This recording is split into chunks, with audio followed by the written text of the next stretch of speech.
સંસ્કૃતમાં વ્રજ શબ્દનો અર્થ થાય ગાયો બંધાતી હોય અને જ્યાં ગોવાળ રહેતા હોય એ સ્થાનને વ્રજ કહેવામાં આવે. અને પ્રભુની અત્યંત પ્રિય એવી ગાયોના સુખાર્થે જ્યારે આ ભગવત કથાનું આયોજન થયું હોય ત્યારે સૌથી વધારે પ્રસન્નતા કોને હોય? પ્રભુને જ હોય. કામધેનુ ગૌશાળાના લાભાર્થે પરમ ભગવતી શ્રી ગોરધનભાઈ સકરેલિયા, શ્રી ધીરુભાઈ નાગજીભાઈ સાબલિયા, શ્રી બાબુભાઈ અમીપરા, આ બધા જ ગૌ સેવકો સાથે મળી સાથે સમગ્ર ગૌ સેવકો જોડાયા અને સુંદર આ કથાનું આયોજન. વિશેષ રૂપે અમદાવાદથી દ્વારકેશધામ હવેલીના ટ્રસ્ટી એક ખૂબ સુંદર રીતે દ્વારકેશધામ હવેલીમાં બિરાજતા દ્વારકાધીશ પ્રભુના સુખનો વિચાર કરી હરિગુરુ વૈષ્ણવ ત્રણેયનો સુવિચારવા વજુભાઈ જોધાણી જે મૂળ ભાડેરના જ છે, નાનપણથી સાથે રમેલા છે બધા.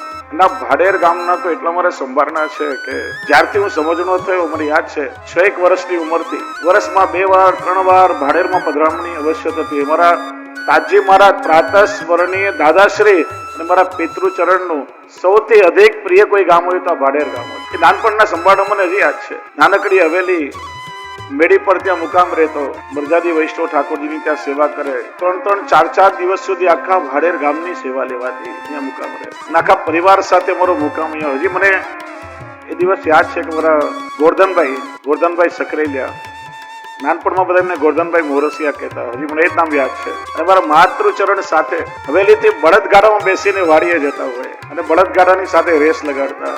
એ ઘણા બધા સંભાળના ભાડેર ગામ સાથે જોડાયેલા છે. અમરેલી જિલ્લાનું, અમરેલી સૃષ્ટિનું પૂજ્ય ચરણોનું સૌથી અત્યંત પ્રિય કોઈ ગામ હોય તો ભાડેર, અમરાપર, લીલિયા, 4-5 ગામ જે અત્યંત પ્રિય, જ્યાં વર્ષમાં કમસે કમ 5 થી 6 વાર મુકામ થતો. અને અહીં આપ સૌ વૈષ્ણવની વચ્ચે આ ભગવત કથા કરીને મને ખૂબ જ આનંદ આજે થઈ રહ્યો છે. શોભાયાત્રા જયારે નીકળી ભાગવતજીને પધરાવીને કેટલા આનંદ ઉલ્લાસથી વાજતે ગાજતે બધા રાસ લેતા અહીંયા આવી રહ્યા હતા. ક્યારેક હું ભાઈઓના ચહેરાને જોઉં, ક્યારેક બહેનોના ચહેરા સામે જોઉં, વિચારું કે સૌથી વધારે આનંદ આજે કોને છે? કોઈના હૃદયમાં આનંદ સમાતો ન હતો. અને જયારે અહીંયા કામધેનુ ગૌશાળાની આગળથી આ શોભાયાત્રા અહીંયા આવી, મને એવો અનુભવ થયો કે સૌથી વધારે જો આનંદ કોઈને હોય ને તો આપણી આ ગાયોને છે. કારણ કે સ્વયં ગોપાલ ભાગવતજી સ્વરૂપે આજે ગાયોને મળવા પધાર્યા છે અહીંયા. અને ગોપાલ પધારે તો એ ગાયોને પ્રસન્નતા કેમ ન હોય? કારણ કે ગાયોનું સુખ કોણ વિચારે? સ્વયં કૃષ્ણ. એ કેવલ ગોવાળ નથી, ગોપાલ છે. ગોવાળ એ જે પોતાની ઈચ્છાથી ગાયોને ચરાવે. કૃષ્ણ ગોવાળ નથી, ગોપાલ છે. ગાયોનું પાલન કર્યું છે, પોષણ કર્યું છે. ગાયોના સુખે સુખી ને ગાયોના દુખે દુખી. જો બ્રજ લીલામાં ઠાકોરજીએ પોતાના ચરણમાં પાદુકા ધારણ કરી નથી, ખુલ્લા ચરણથી વિહાર કર્યો. મારી ગાયો જો ખુલ્લા ચરણથી વિચરતી હોય તો મારાથી પાદુકા કેમ ધારણ કરાય? સુરદાસજી કહે છે, સુરદાસ પ્રભુ નંગે પાયન અનુદિન ગઈ આચરણ. જ્યાં સ્વેચ્છાથી ગાયો ચરે, ગાયોની પાછળ પ્રભુ વિહાર કરે. એટલા માટે ગોપાલ છે. અને આગળ ચર્ચા કરશું કે આજ ગાયોની રક્ષા કરવા માટે ભગવાને ગોવર્ધન ધારણ કર્યો. અને એટલા માટે સુરભી ગાયે કૃષ્ણને ગોવિંદની પદવી આપી છે. ગોવિંદ એટલે ગાયોનું રક્ષણ કરનારા, ગાયોનું હિત વિચારનારા. અને એ ગાયોના સુખાર્થે શ્રીમદ ભાગવતજીની કથાનું આયોજન થઈ રહ્યું છે. ખૂબ ખૂબ આનંદ વરસી રહ્યો છે. થોડીક ક્ષણો માટે આપણે સાથે મળીને ભગવત નામનું સંકીર્તન કરી લઈએ. હે ગોવિંદ, હે ગોપાલ. કારણ કે કથા ગાયોના સુખાર્થે છે. અને કથા આપણા હૃદયમાં ત્યારે જ આવીને બેસે કે જ્યારે આપણે કાંતિની સાથે ધ્યાનથી પણ શ્રવણ કરીએ. કાંતિ સાંભળતા હોઈએ અને ધ્યાન જ્યાં ત્યાં ભટકતું હોય તો એ કથાનું કઈ ફળ પણ ન મળે અને કથા આત્મસાત પણ ન થાય. આપણે બધી જ હવે લૌકિક ચર્ચા અને ચર્યાને વિરામ આપી દઈએ.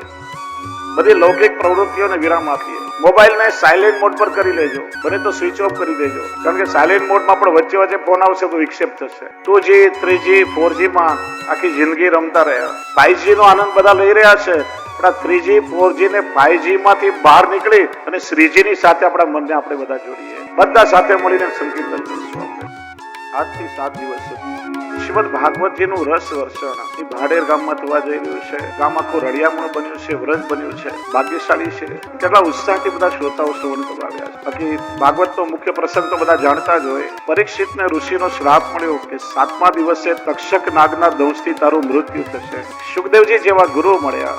7 દિવસ ભાગવતનું શ્રવણ કરાવ્યું અને પરીક્ષિતને મુક્તિ મળી ગઈ છે. મુખ્ય આટલો જ પ્રસંગ છે, એનો જ વિસ્તાર કર્યો છે. અને હજારો વર્ષોથી કથા કહેનારા કહેતા આવ્યા છે, સાંભળનારા સાંભળતા આવ્યા છે. નથી કહેનારા તૃપ્ત થતા કે નથી સાંભળનારા તૃપ્ત થતા. ઉલટું જ્યારે જ્યારે વધાઈ મળે કે ભાગવતજીની કથા થવાની છે તો 1000 કામ છોડીને આપણે કથા શ્રવણ કરવા માટે દોડીએ છીએ. એવું ભાગવતજીમાં શું છે કે જેના વગર વૈષ્ણવ રહી શકતા નથી. કોઈ તમને પૂછે આટલી કથાઓ સાંભળી તમને કંટાળો નથી આવતો? કારણ કે માણસનો સ્વભાવ દરરોજ નવીનતાઓ માટે ટેવાયેલો છે. એકની એક વાતો વારે ઘડીએ સાંભળવી ના ગમે. પુસ્તક વાંચી હોય ગમે એટલી આપણને ગમતી હોય 1-2 વાર વાંચીએ પછી ના ગમે.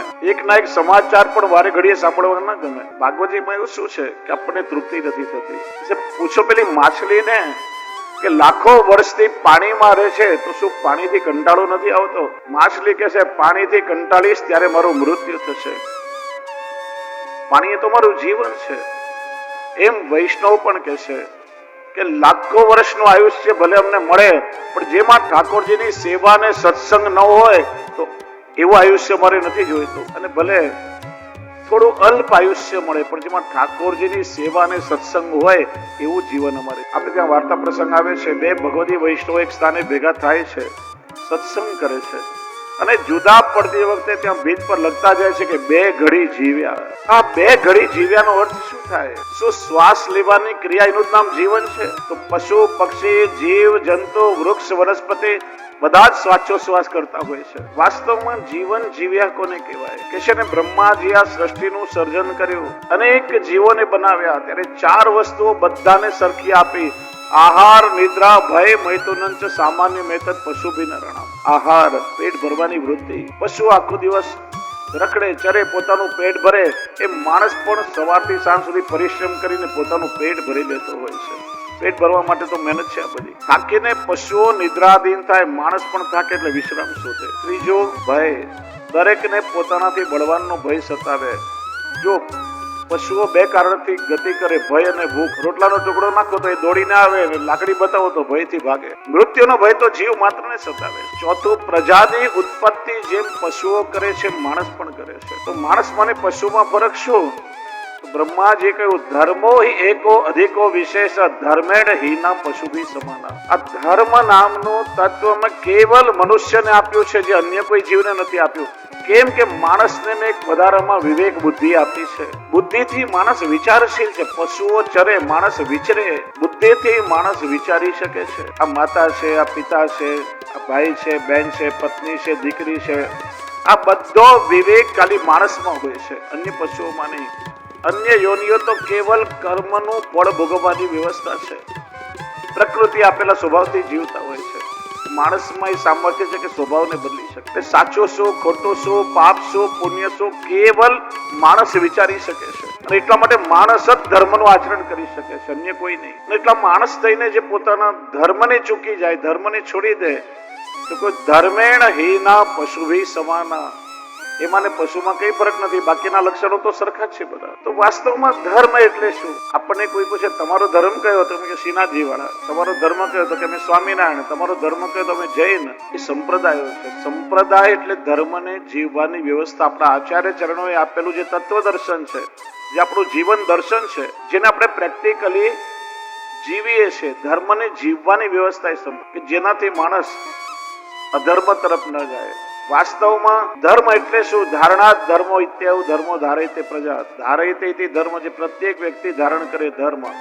ધર્મ શબ્દનો સૌથી ટૂંકો ને સરળ અર્થ. ધર્મ એટલે આપણું કર્તવ્ય, આપણી જવાબદારી. જે જુદી જુદી અવસ્થાઓમાં આપણને જવાબદારી સોંપવામાં આવી છે, કર્તવ્યનો બોધ આપણને થાય, એનું પાલન કરીએ, એનું નામ છે ધર્મ. એટલા માટે તો એનું વર્ગીકરણ થયું દેહ ધર્મ, આત્મ ધર્મ, વર્ણ ધર્મ, આશ્રમ ધર્મ, આપદ ધર્મ, ભગવત ધર્મ ઇત્યાદિ. દેહ ધર્મ એટલે માણસનું શરીર મળ્યું છે તો એક માનવી તરીકે આપણી શું જવાબદારી છે? તમે જો આ જગતના બધા પશુઓને ભગવાને આડા બનાવ્યા, ખાલી એક માણસને સીધો બનાવ્યો, પણ એ ચાલે આડો. આડા પશુઓ સીધા ચાલે, માણસ આડો ચાલે. ક્યારે કોઈ પશુને ના કેવું પડે, ગાયને ના કેવું પડે તો ગાય થાય, ગાય જ હોય. ભેંસને ના કેવું પડે તો ભેંસ થાય, ભેંસ જ હોય. પણ માણસને વારે ઘડીએ કેવું પડે કે માણસ થા. કારણ કે માણસ થઈને આપણે માણસાઈ ચૂકી જઈએ. એક માનવી તરીકે મારો શું ધર્મ છે? ત્યાર પછી આવે આત્મધર્મ. કેમ કે માણસનું શરીર એકમાત્ર સાધન છે કે જેનાથી તમે આલોક અને પરલોક બંને સુધારી શકો. બીજા કોઈ પણ શરીરથી સંભવ નથી. આ દેહથી જ માણસ પોતાનું આત્મકલ્યાણ સાધી શકે છે. માણસ ચાહે તો દેવ બની શકે, માણસ ચાહે તો દાનવ બની શકે, માણસ ચાહે તો રાજા બની શકે અને માણસ ચાહે તો રંક બની શકે. એટલે આપણું આત્મકલ્યાણ સાધવા માટે જે સંપ્રદાયની પરંપરાથી દીક્ષિત થઈ કંઠી બંધાવી અને ઈષ્ટ પ્રાપ્તિના આપણા લક્ષ્ય માટે આપણે આગળ વધીએ છીએ. આપણો આત્મધર્મ છે. બ્રહ્મ સંબંધ લીધો છે, વૈષ્ણવ થયા તો વૈષ્ણવ ધર્મ તમારો આત્મધર્મ. એક વૈષ્ણવ તરીકે મારે શું કરવું જોઈએ? મારા શ્રી ઠાકોરજીને, મારા શ્રી વલ્લભને કેવો વૈષ્ણવ ગમે એવો વૈષ્ણવ હું બનું. વર્ણ ધર્મ, બ્રાહ્મણ, ક્ષત્રિય, વૈશ્ય, શૂદ્ર દરેકની જુદી જવાબદારી છે. સમાજમાં કોઈ પણ વર્ણ ઉપેક્ષિત નથી. બ્રાહ્મણોસ્ય મુખમાસિત બાહુ રાજન્યકૃત પુરો યદસ્ય તદ્વૈશ્ય પદ્ભ્યામ શૂદ્રો અજાયત. પ્રભુના મુખમાં બ્રાહ્મણ બિરાજે એટલે જ વેદ મંત્ર આદિનો અધિકાર બ્રાહ્મણનો છે. ક્ષત્રિયો ભગવાનની ભુજામાં છે, એટલા માટે સમાજની સુરક્ષાનું કાર્ય ક્ષત્રિયોને સોંપાયું. વૈશ્ય પ્રભુના ગોઠવણમાં છે. વેપાર, વાણિજ્ય આ બધું એમનું કાર્ય અને સમાજને સ્વચ્છ રાખવાનું કાર્ય શૂદ્રનું. એમનું સ્થાન પ્રભુના ચરણમાં છે. કોઈ પણ વર્ણ હલકો નથી, નીચો નથી. એટલા માટે આપણે ત્યાં વર્ણ ભેદ શબ્દ નથી, વર્ણ વ્યવસ્થા શબ્દ. આપણે લોકોએ ઉચ્ચ નીચના ભેદભાવ બનાવ્યા છે. આજે સ્ત્રી અને શૂદ્રોના ઉદ્ધારની વાત આપણે કરીએ છીએ. શ્રી મહાપ્રભુજીએ 500 વર્ષ પહેલા દ્રષ્ટિબિંદુ આપ્યું. નાત જાતના ભેદભાવ વગર જીવ માત્ર ને પ્રભુની ભક્તિનો અધિકાર છે. સર્વોત્તમજીનું નામ છે સ્ત્રી શૂદ્રાદ્યુ ધૃતિક્ષમ. સ્ત્રી અને શૂદ્રને વેદનો અધિકાર નથી, એમને પણ બ્રહ્મ સંબંધ આપી શરણલી ઠાકોરજીની સેવાનો અધિકાર શ્રી વલ્લભે આપ્યો છે. દરેક વર્ણને ભક્તિનો અધિકાર છે. તો વર્ણ વ્યવસ્થા, વર્ણાશ્રમ ધર્મ, આશ્રમ, બ્રહ્મચારીનો ધર્મ જુદો, ગૃહસ્થીનો ધર્મ જુદો, સંન્યાસીનો ધર્મ જુદો, દરેકનું જુદું કર્તવ્ય. આપત ધર્મ, જીવનમાં કોઈ આપતકાળ આવે એવી સ્થિતિ સર્જાય જેને આપણે કહીએ ધર્મ સંકટ, ત્યારે કહેવાય ધર્માગ્ર દર્શનમ. શું કરવું ને શું ન કરવું એ વિવેક હોય. તો ટૂંકમાં માણસે શું કરવું જોઈએ અને શું ના કરાય એ સમજણ આપણી અંદર હોય એનું નામ છે ધર્મ. અને એક નાનકડા બાળકને પૂછો ને તો એ કે આપણાથી આવું કરાય કે આપણાથી આવું ના કરાય, બાળકને ખબર હોય છે. બે ચાર પ્રશ્નો હું તમને પૂછું, બધાએ મને સાથે મળીને હાકેનામાં જવાબ દેવાનો. મને ખબર પડે સાંભળો છો કે ઊંઘો છો. માણસનું શરીર ઠાકોરજી આપ્યું છે તો પ્રત્યેક જીવ સાથે સદભાવ રાખવો જોઈએ. દરેક સાથે હળી મળીને પ્રેમથી રહેવું જોઈએ. હા કે ના? ચોરી કરવી જોઈએ, બીજાને દુઃખ દેવું જોઈએ, ઘરમાં મા બાપની સેવા કરવી જોઈએ, મા બાપને ઘરડા ઘરમાં નાખી આવવા જોઈએ. બ્રહ્મ સંબંધ લીધો, વૈષ્ણવ થયા તો ગળામાં કંઠી પહેરવી જોઈએ, ઠાકોરજીની સેવા કરવી જોઈએ, દરરોજ બાર હોટલમાં જમવું જોઈએ, બીજાને દુઃખ દેવું જોઈએ, દરરોજ સત્સંગ કરવો જોઈએ. બધાએ જવાબ દીધા, બધાને ખબર છે. એક મજાની વાત તમને કહું, મહાભારતમાં દુર્યોધન કહે છે જાનામી ધર્મમ નચમેવ પ્રવૃત્તિ, જાનામી અધર્મમ નચમેવ નિવૃત્તિ. ધર્મ શું છે હું બહુ સારી રીતે જાણું છું, મારી રુચિ એમાં થતી નથી, ને અધર્મ શું છે મને ખબર છે પણ મારાથી છૂટતો નથી. 5000 વર્ષ પહેલા ભીમની ગદાથી ભલે મરાયો હોય પણ આપણા બધાની અંદર ક્યાંક ખૂણે ખાંચરે સંતાઈને બેઠો છે. આપણને બધાને ખબર છે કે શું કરાય ને શું ન કરાય, છતાં ના કરવું જોઈએ એ વારંવાર કરી રહ્યા છે. જે કરવું જોઈએ એમાં મન લાગે. બધાએ કહ્યું કે ઠાકોરજીની સેવા કરવી જોઈએ, કેટલા આપણે કરીએ છીએ ઘરમાં. બધાએ કહ્યું કે દરરોજ હોટલમાં જ ભાઈ, કેટલાય ખાવાનું છોડી દીધું. બધાએ કહ્યું કે મા બાપની સેવા ઘરમાં કરવી જોઈએ, છતાંય ઘડા ઘરો ખોલી રહ્યા છે. જાણવા છતાં પણ એ છૂટતું નથી. ને બસ આ ધર્મ અધર્મનો ભેદ સમજવા માટે આ ભાગવતજીનો સત્સંગ. એક માનવી કેવો હોય, એક વૈષ્ણવ કેવો હોવો જોઈએ, ભાગવતજીને કેન્દ્રમાં રાખી આ દિવસોમાં આપણે આપણા વૈષ્ણવી જીવનને સમજવાનો પ્રયત્ન. કેમ કે ભાગવત એ પુષ્ટિ માર્ગનો મુખ્ય ગ્રંથ છે. સર્વોત્તમજીમાં શ્રી મહાપ્રભુજીનું નામ છે શ્રી ભાગવત પિયુષ સમુદ્ર મથનક સમ, શ્રી ભાગવત ગૂઢાર્થ પ્રકાશન પરાયણ.